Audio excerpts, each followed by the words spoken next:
Hi, Dave. Hi, Eric. Hey, Dave. Do we curse on this podcast? Yes, Eric. Yes, we do.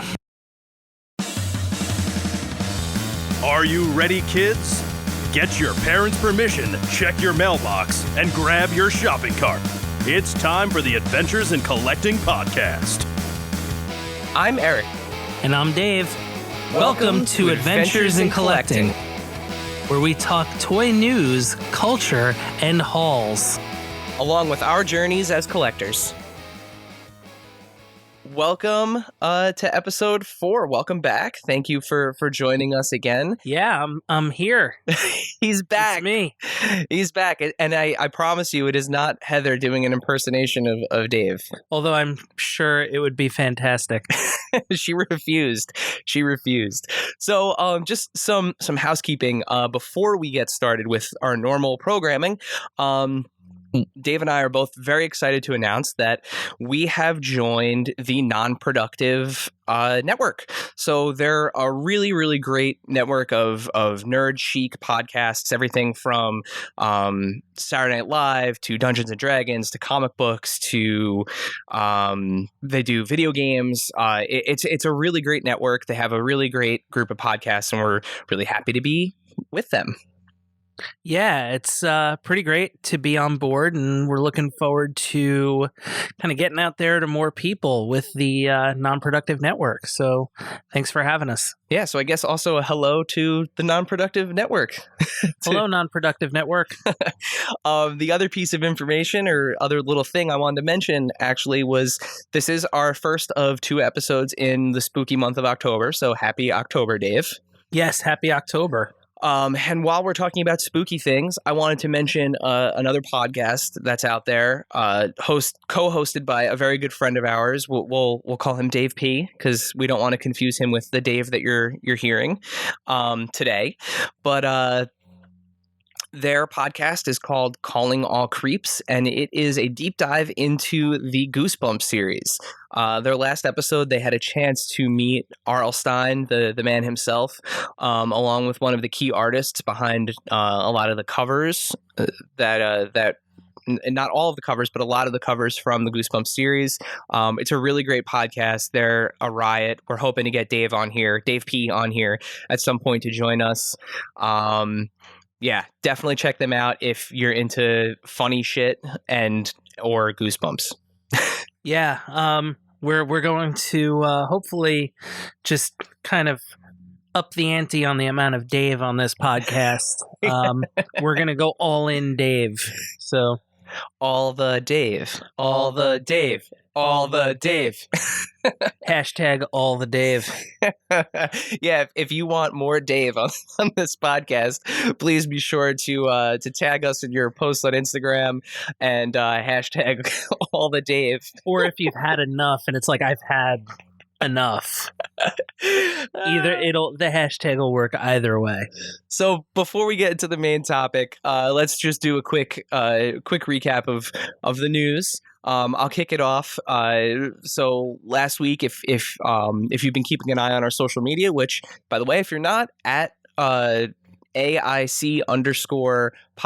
to follow us on Twitter and Instagram and all that good stuff.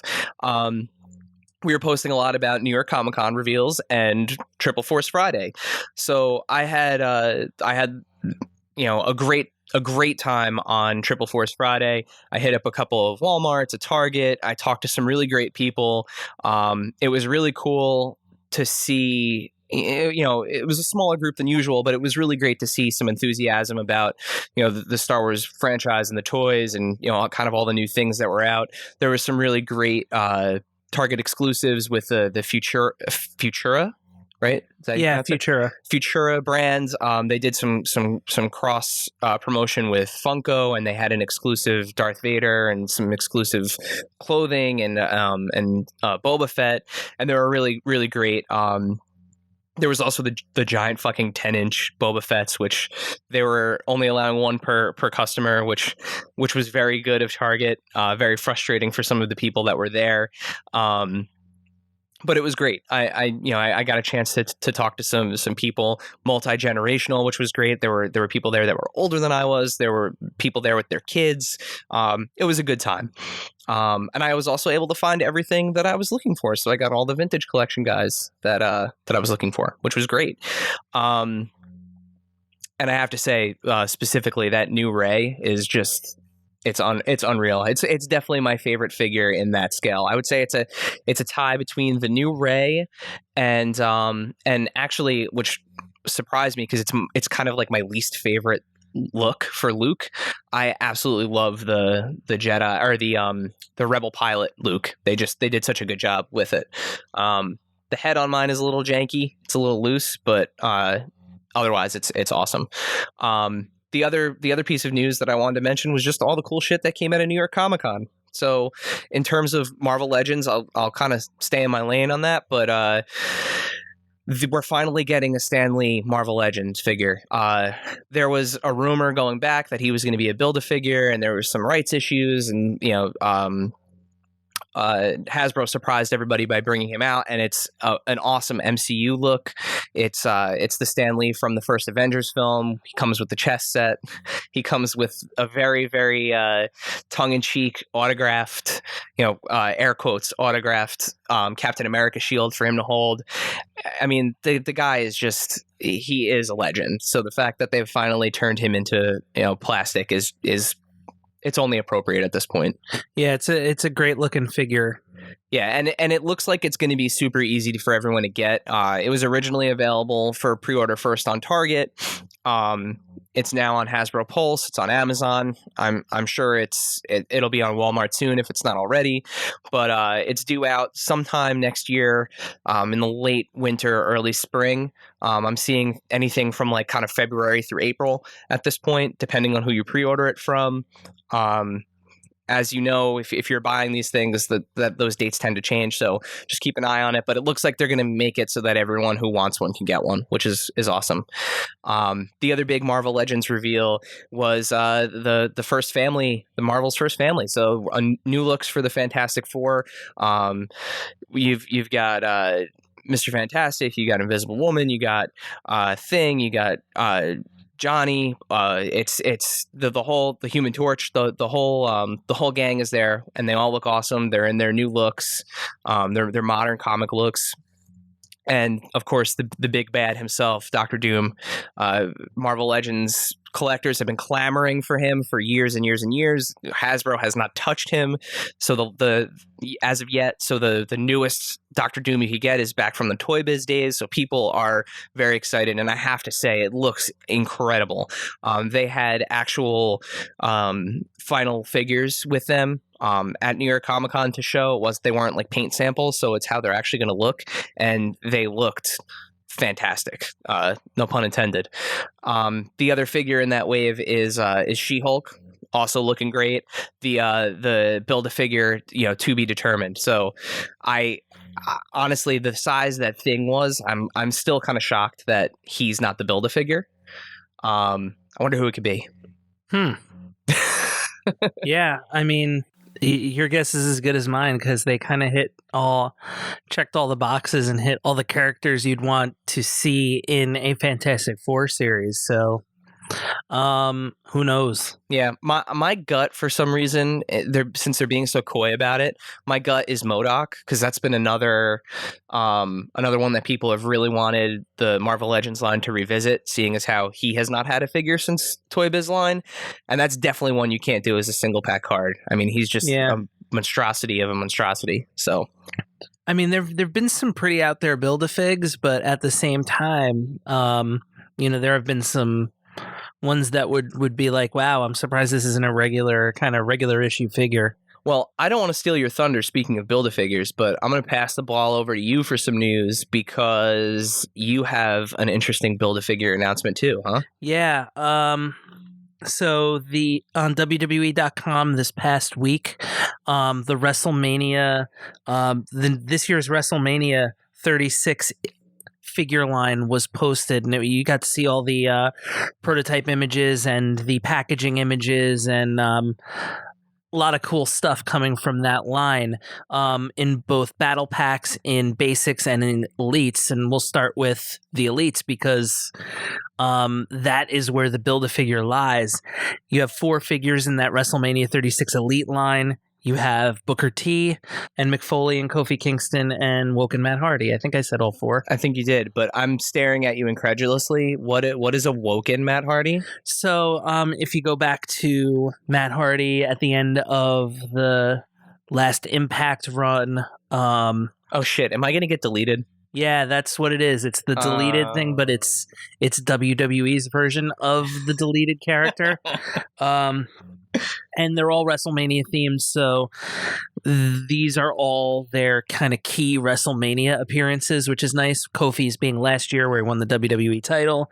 And what's awesome is they all come with a part for a Build-A-Figure, which there hasn't been with the elites in a while.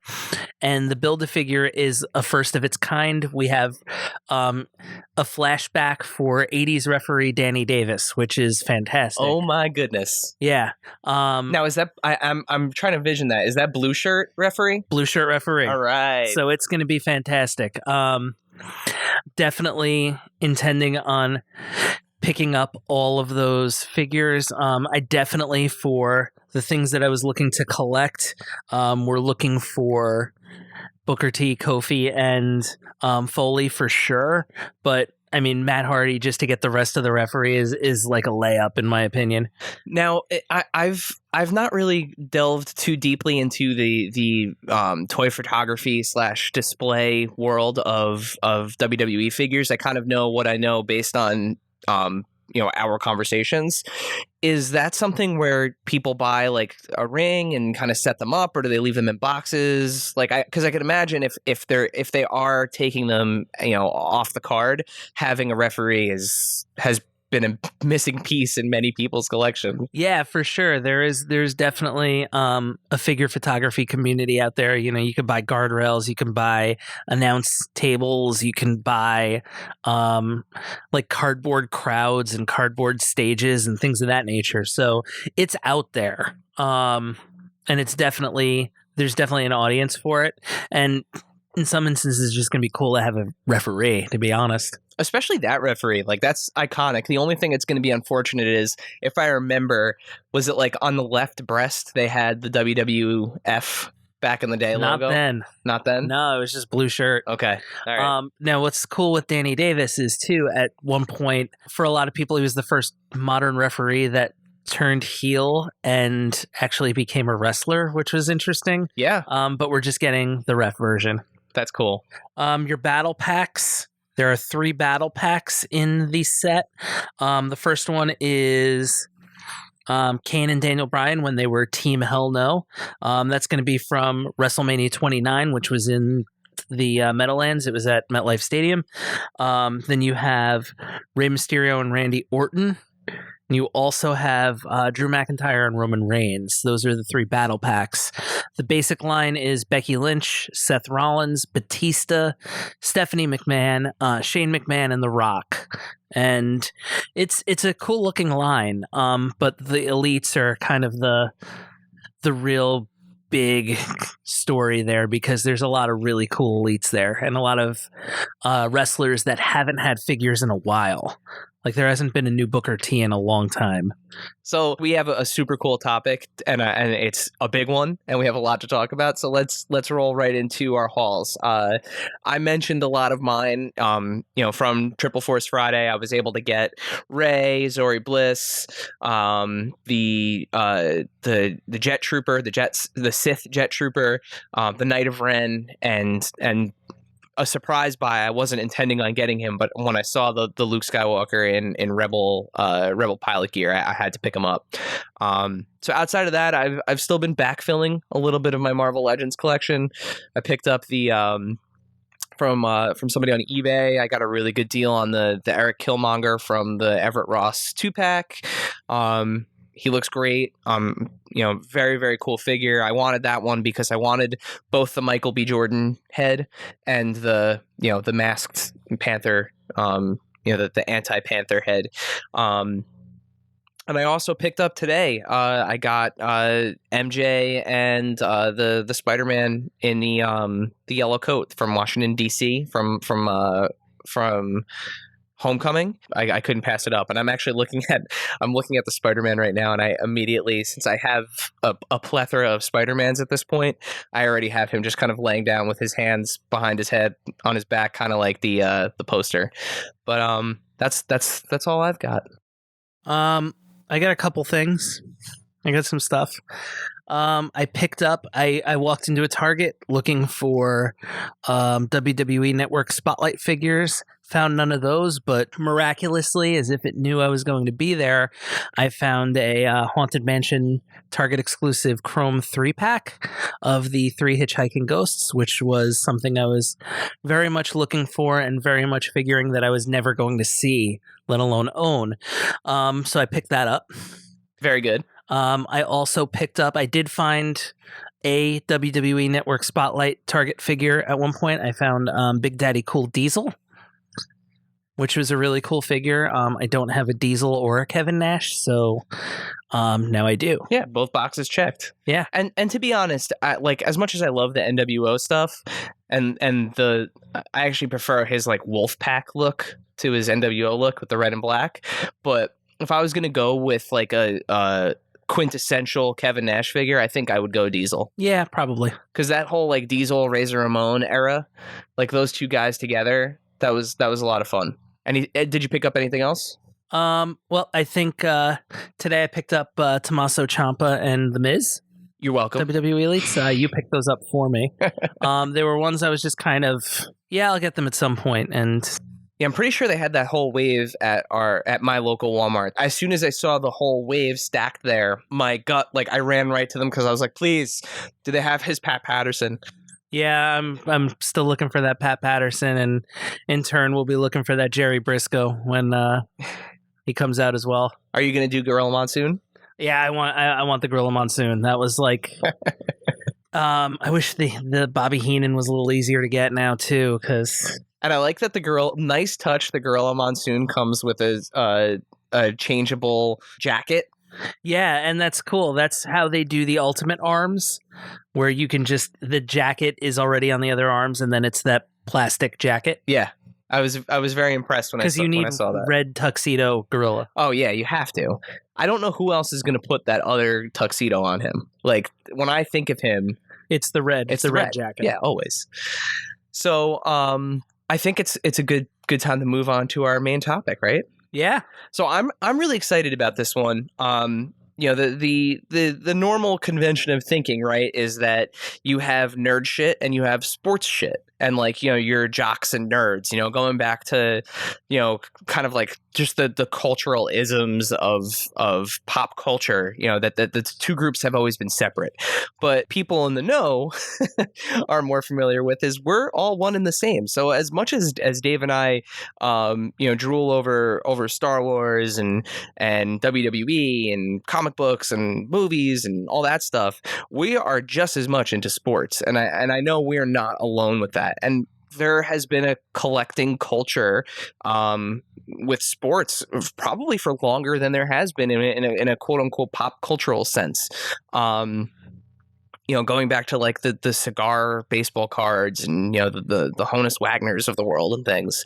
So with the World Series vast, very, very quickly approaching, and both the American League and National League Championship Series is happening now, we thought it would be a great time to talk about baseball toys. Yeah. And it's relevant, and we realized as we started doing research into what we could possibly talk about, there is a shit ton of things out there to talk about. There are a lot of baseball toys. Thank you for listening. Have a good night. Yes, that's it. We're done. Yeah, lots of baseball toys. Any questions? So I'm actually going to pass the floor feather over to Dave because my introduction to baseball toys came from him. So take it away, As the older brother, that's going to be the case for most of these. So yeah. There's been kind of in our collecting lifetime a litany of really sports toys, but mostly baseball toys. And I think the main kind of starting point for that was Kenner's starting lineup line. And it's still something to this day that has a very iconic nature to it, in the sense that it was all baseball poses. There was a couple different pitching poses. There were a couple different hitting poses. There was a fielding pose. There was a sliding pose. There were some poses that made absolutely no sense. You know what it was? There were poses that made absolutely no sense when you were a kid because you'd look at it and go, nobody throws the ball this way. But you had to realize, or swings a bat this way. But then kind of later on, you realize, oh, wait a minute. They're just put in the box that way. And you actually have to maneuver the baseball player to make the pose make sense. Things you learn later in life, right? So it was a pretty iconic line of figures, especially, I'll say, in our fandom, being New York Mets fans, because these dropped in 1988 at the height of, that small kind of 85 to 89 Mets run, where they were good for a sustained period of time. And, you'd have players like Keith Hernandez, Gary Carter, Howard Johnson, Darryl Strawberry, Dwight Gooden. They were all of the Mets players that were in that 1988 line, which was crazy because they were wearing the 1987 away jerseys. But yeah, they made some decisions with that first wave. Yeah, the crazy decision was and I think this took a while to even fix, if at all. The original 1988 line, both the Mets and the Yankees were wearing away jerseys, because no jersey had pinstripes, but some had piping. So there were stripes in the jerseys. It doesn't surprise me, what we know now about Kenner, especially from like documentaries like The Toys That Made Us, right? Where you see that the guys that were working on these were like literally like four dudes in an office on a shoestring budget. Yeah. So, thinking about it that way, like, oh, okay, that actually kind of makes sense. Those were simpler jerseys, required cheaper paint apps. Yeah. Like when you see the original Jawa was like wearing a sock. Yeah. Like, that's amazing. Yes. By the way, if you're not following The Toys That Made Us on Instagram and you are a toy collector, you are really, really missing out. They are an extremely active account for a show that has 2 seasons and like 10 episodes. I think that third one's coming. Third one is coming. They've been hinting at like Power Rangers, which I'm really excited about. But I think wrestling is one for next one too. Maybe. Yeah, they're a great follow. But anyway. But enough about them, more about us. So those starting lineup figures were great, and they ventured into all sports, and they were around for, the better part of a decade at least. Yeah, it went well into the 90s. Might have even gone into the aughts a little bit. Really? Yeah, I feel like that ended in like 2000, 2001, but they were so limited and difficult to find at that point. Well, for those of you that are maybe not familiar with the name, if you saw these figures, you would definitely know what they were. I know I very closely associate them with the movie Home Alone. There's that one scene where after Kevin has kind of like settled into the fact that he is home alone, he sets up those sports figures, those Chicago native sports figures on the laundry chute. And with the door propped open, and he takes them all out with the BB gun. Those are starting lineup figures. And I think most of the sports, probably not hockey, but I can visualize the Chicago Bulls jersey, and I think there's like a Cubs jersey in there. Yeah, I don't remember. I think so. Yeah, there might have been a bear in there as well. Oh, yeah, maybe. Yeah, he takes them out with the BB gun. But like those are those starting lineup figures, like with the base glued to one of their feet and, kind of in some sort of athletic pose. Yeah, they were cool figures. I liked them. They were very good. And they also spawned one of the I'll say craziest electronic tabletop games of all time. Starting lineup, Talking Baseball. Oh, we're going to get weird now. So brief history lesson. There were those Coleco little kind of traveling tabletop electronic games where it was just basically red lights that would signify the ball or the player or whatever the case may be. It was like an Atari 2600 game that you would take with you and play football, but there were no players. There were no there was no specific player to it. It was just, you hit the button for hit and stuff happened. Yes, kids, you had to use your imagination. So with Starting Lineup Talking Baseball, what you had this little stadium and it would spin. There was actually a little kind of spindle at the bottom where you could, because each inning... it was like a lazy Susan. Kind of. And after each half inning, you had to switch. So if you were hitting one half inning, you had to turn it to do the pitching part. And on the stadium, and it was in the shape of a stadium, on the field, you had a light for first, a light for second, a light for third, and then 9 lights for home plate that signified the strike zone. And you had to, based on where the pitch was, decide if you were going to swing or not. And it would flash.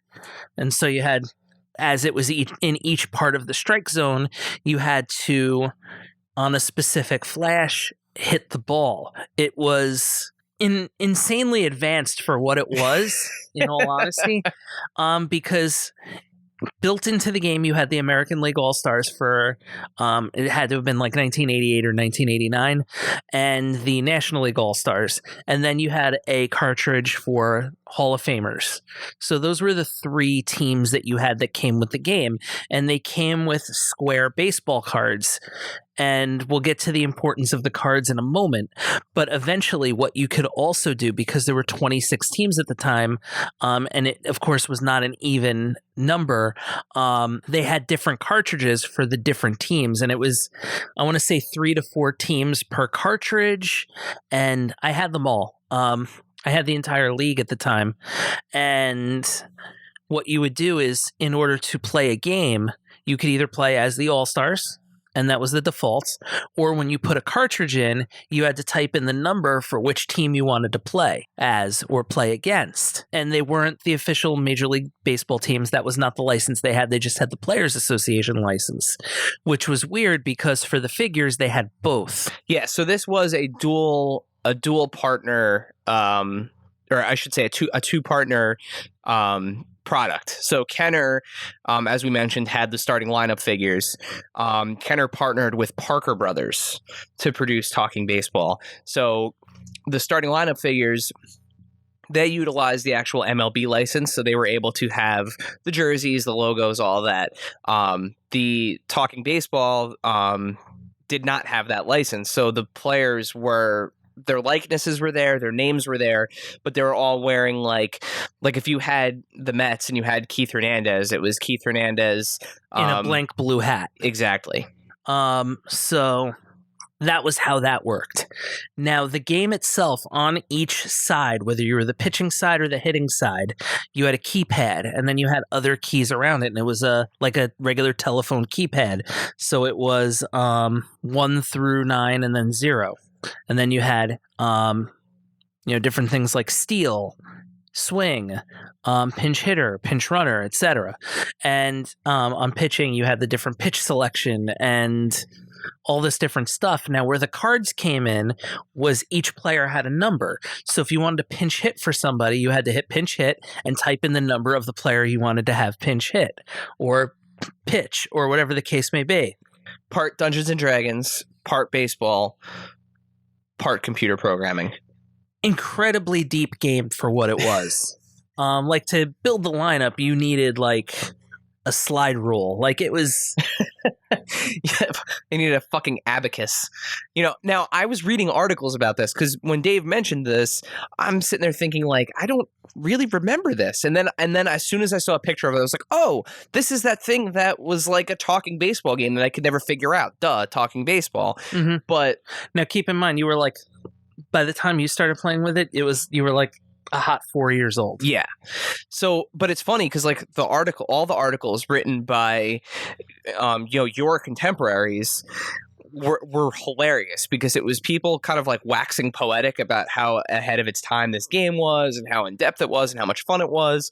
But the fucking problem was you could never find another person to play with because no one else took the time to learn how to play it. And by the time you figured out how to play, it became so easy to cheat at it because you could take over at any time instead of playing with the computer. So you could all right, Darryl Strawberry's up and I have 2 men on base with 2 outs. I'm just going to throw fastballs. Yeah. And if you hit it in the right place, lock home run. Yep. So yeah, and so that's the other place where that's the other thing the cards played into, right? So the cards had stats on them. So of course, your big name players, you knew what their strengths were if you were a fan of the sport at the time. Well, it was like a proper baseball card in the sense that it just had the previous year's stats on it, and then what you needed to do to put them in the game. Yeah, but I'm pretty sure from what I was reading, again, I never actually played this. I remember it being in the living room, but I don't remember ever attempting to actually play it. But from what I was reading, the stats on the card, to your point, if you needed a ringer, there were certain players that were programmed to be better than other players. Just in terms of if you are making contact with the ball, I don't know how the game kind of, I don't know what the algorithm was for it at the time, but from what it seems is if you had a player, if you were playing with the Cooperstown team, you were playing with the Legends team and you had Babe Ruth, you were more likely to hit a home run with him on contact. Yeah, most likely. The other thing too, and I'm looking at them now, when you had the individual teams, they were almost like Drew Struzan paintings of the players. Yes. And then the all-star team was, it was pictures. But yeah, the starting lineup and the talking baseball, those were kind of again, we know that, collecting in baseball goes way back, especially with cards and things like that. But I feel like that was really the moment that action figures and sports kind of took off. Yeah. And from there, there's a huge baseball industry. I mean, when it comes to toys, look at the stuff that Funko's doing, right? Mm-hmm. So they have, of course, the mascots out. I have to mention, even though I know it will bring a deep pain to you, the original Mr. Met. Oh yeah, I should have bought that at Citi Field the one time. And they have since produced another one, but it is not the. It actually looks better because I like the blue jersey on him better, but he doesn't wear that. Yeah, no, unless they do. Mr. Met wears the home pinstripes. Yes, but also they do players, and Funko being based out of Seattle, they have a deep connection with the Mariners fans out there, and the involvement in the stadium and some of the minor league teams. For those that follow baseball, a man that will go down as one of the greatest hitters in baseball history retired this year, Ichiro, and on his final home game in Seattle, Funko, they were the stadium giveaway, and they gave away Ichiro Pops. And of course, in true Funko fashion, there were chases. So some people got, I think it was an all gold or an all bronze or something like that, Ichiro, which I didn't see a picture of the chase one, but I saw a picture of the standard one, and it looks great. I mean, it's just what you'd expect. But they also have 2 Babe Ruths that recently came out. One was a New York Comic-Con exclusive. They have the mascots as we mentioned, but they also do some players. So I know we probably sound like broken records at this point with the Mets stuff, but Noah Syndergaard has had 2 treatments, if you want to call it that. Yeah, and that's kind of one thing where I wish they could do more or would do more. The 2 series of players have been home and away. So the first series was Noah Syndergaard, a home jersey. The second series was Noah Syndergaard in an away jersey. Aaron Judge in a home jersey, Aaron Judge in an away jersey. There's 2 Max Scherzers. There's but that one, the Max Scherzer one, I think that as much as I am not a fan of his team, I actually like that pop because they did the 2 different colored eyes on it, which is pretty cool. Yeah. And then, you had kind of some happy accidents, we'll say, like Giancarlo Stanton was originally supposed to be a Miami Marlins pop vinyl. However, he got traded before the first series came out. So he's Giancarlo Stanton with a goatee, which would not fly on the New York Yankees because of the no facial hair except for mustaches policy. Yeah. Yep. So, I would like more players. Like, I would love to see a, back to another Met, like a Pete Alonso. Give me Mike Piazza. I mean, if they do more kind of classic players, absolutely. And I feel like there's a good market for that because Vlad Jr. Oh, you know who else did that recently? That I'm just thinking of now. Was it Super 7? Didn't they do like baseball legends? Yeah, they did. They have a first series of baseball legends and mascots, which at San Diego Comic-Con, I know they showed more legends and more mascots. So far, the only mascot that's out is the Philly Fanatic, which, of course, legendary mascot. Yeah. And then a couple of legendary players. Yeah, and that's another line that like those things are so cool. I love cool. what they're doing. They're really cool. They're like that old school small G.I. Joe figure. Yeah. Yep. But then you had for a while the McFarlane baseball figures.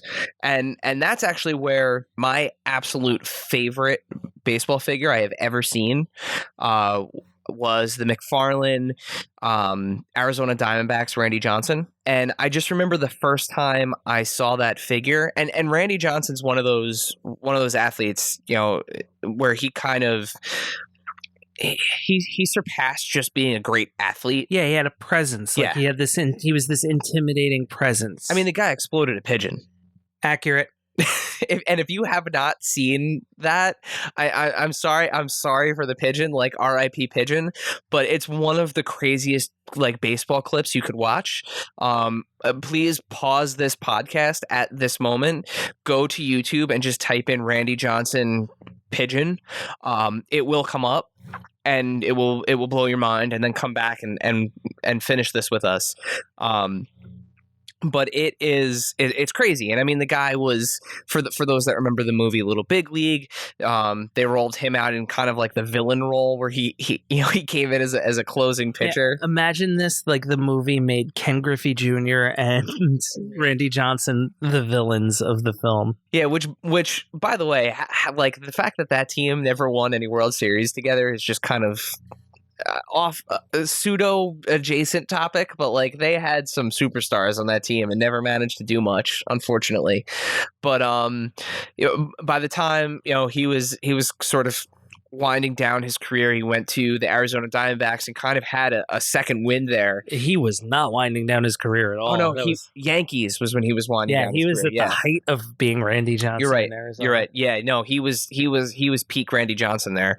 But I remember seeing that McFarlane figure and thinking like, oh my God, look how far they've come with likenesses and being able to nail, somebody's appearance, and just seeing that figure in Toys R Us next to, all the other stuff that was going on, thinking like, this is the future, I can't wait to see what other brands do to try to like compete with this. And granted, like, those figures were truly collectibles. Like, they weren't action figures. They were meant to be taken out of the box, set up with their little set piece. I think he came with a pitcher's rubber and a little mound, and he had a very distinct style too, especially the way he finished and followed through on a pitch. And I think that's what the figure was. He was kind of like hunched over and bent down, like with his head out, but like his hand down, like he had just finished a pitch. Very impressive figure. Yeah, and those definitely captured a lot of what made the player. Like you caught a lot of their personality. Like if there was somebody who had a specific kind of wind up, they would capture that. Yeah. Or specific swing, they would capture that. And that was pretty fantastic. It also was one of the first figure lines. I mean, I guess there's always been variance in some form or fashion, but that was really where you got to see a lot of chase variants, where, the chase variant might be an alternate jersey or, an alternate, well, it was generally not an alternate pose. It was usually an alternate jersey. Alternate jersey or some sort of like facial touch up, like maybe they had eye black on one and not on the other, Yeah, but it was mostly like, if the main figure was in a road jersey, the chase might be in a home jersey, or vice versa. Yeah. So that was pretty cool too. And they had, if you had if you had a player who had more than one figure across many series, you'd have Mike Piazza swinging a bat or on his backswing on one, and then Mike Piazza catching on the next figure, or you might have a pitcher and a windup in one, and then a pitcher in his follow through in the next one. There was a great one of, I think, Mariano Rivera coming out of the bullpen was, I think, one, which was pretty cool. Yeah, that's right. Yeah. And his little set piece that came with him was the bullpen doors. Yeah, that was pretty neat. Yep, I remember that. Or it wasn't, maybe not the bullpen doors, but the background was of him coming out of the Yankee Stadium bullpen. Yeah, like it looked like the wall. Yeah. Yeah. But they also did, one of the things we sort of mentioned with the Ichiro pop. There was a McFarland Stadium tie-in too, right? Like a giveaway. I don't think it was a giveaway so much as it was just a stadium exclusive toy. And I don't know where else they did this. I don't know if it was just something that was, and again, we're going back to Mets stuff because that's what we know. Man, all of our listeners in Philadelphia are going to be like super pissed if they're there. It was David Wright and Jose Reyes. They had two separate years. I don't know if one was a Citi Field and the other one was Shea Stadium. I know at least one of them was a Shea Stadium.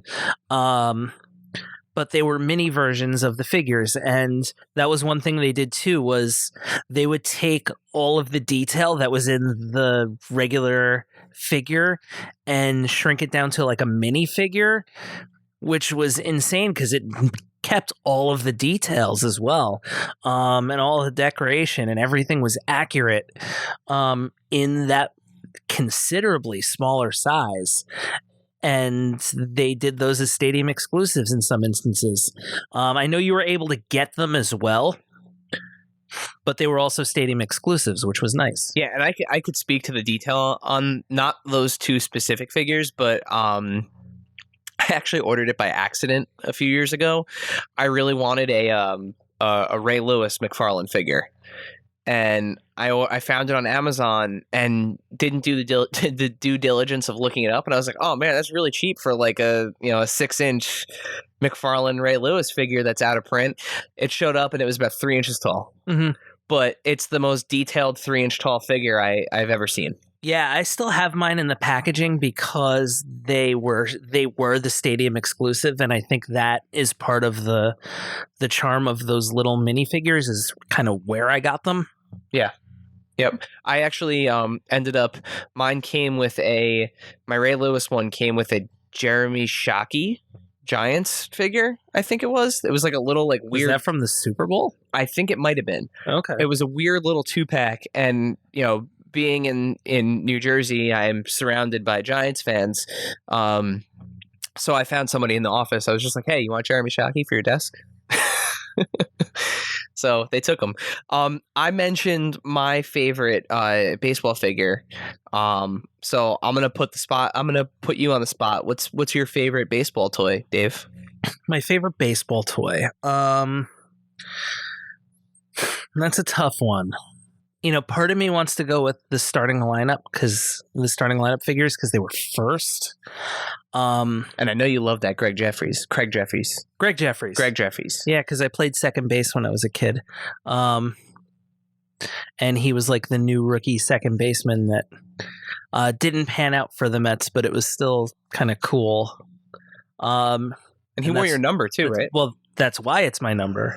That's why 9 is my number. And my number is 9 because it was your number. Oh, thank you. I'm gonna go with starting lineup just because it was first, and I remember trying to find as many of them as I could. So I feel like we'd be remiss without signing off without a little baseball prediction, Dave. So we're both huge baseball fans, right? We have the perfect timing here. We're recording this episode right before the ALCS and the NLCS series starts. We've got 4 teams left. We've got the Nationals, the Cardinals, the Yankees, and the Astros. Who do you think are the 2 teams that are going to make it to the World Series, and who do you think is going to win? Let's go American League. Okay. First and foremost. And this isn't who you want. It's who do you think is going to do it? Conventional wisdom has, for me, a Houston and probably Washington World Series. I do think Washington's better than St. Louis, but that's like asking me what my favorite vegetable is. The one that's not green. I don't like any of them, to be honest. You could go in for a carrot. I could eat a carrot. I put lettuce on my sandwiches. So you're going Nationals, Astros. Who's taking it? I feel like the Astros pitching is just going to be too good. And with that said, game 1 of the Yankees series is probably going to be like 8-2 Yankees. Because that's how against conventional wisdom the whole playoffs have gone thus far. So I'm going to go with you know what? I'm going to go Yankees and Washington with the Yankees winning. All right. I am also going to take the Nationals out of the National League. And as much as I actually really, really love this Yankees team. Like they've had a really great story this season. They have played through injury. It's been a lot of fun to follow them, kind of like on the side. But the Astros are terrifying at the same time. So I'm going to go Houston Nationals, but I'm going to go Nationals winning the World Series. And the only reason I say that now is I feel like they've had this kind of like fire coming off of a bunch of seasons with Bryce Harper and him kind of being very vocal, and I feel like that team wants to win and win without him. But I'm gonna go Houston Nationals with the Nationals taking it. You're welcome, Tyler.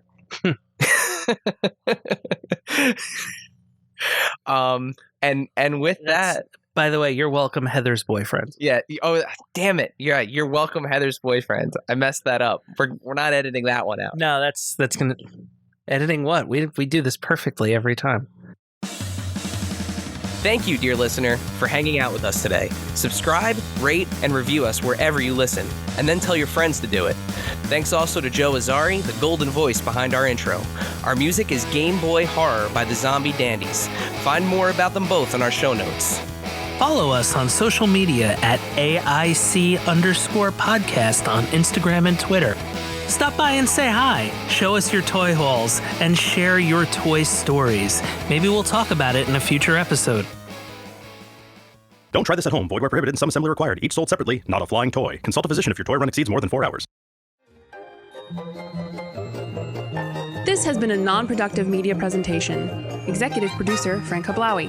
This program and many others like it on the Non-Productive Network is distributed under a Creative Commons Attribution Non-Commercial No Derivatives license. Please share it, but ask before trying to change it or sell it. For more information, visit non-productive.com.